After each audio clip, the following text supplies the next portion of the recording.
In this video, you'll learn how to edit an add-on on Blixo in just a few simple steps. The only way to edit an add-on is by editing directly in the Add-ons section. Let's get started. To begin, let's navigate to the Settings section. Next, click on the Add-ons field to access the add-ons list.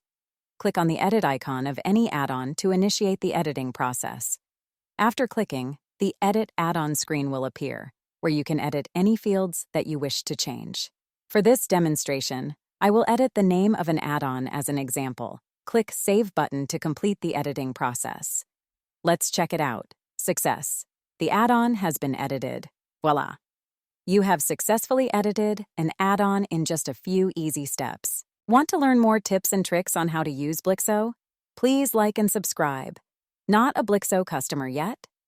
Want to grow sales, manage subscriptions, improve retention, and automate accounting? Sign up for Blixo today by visiting Blixo.com.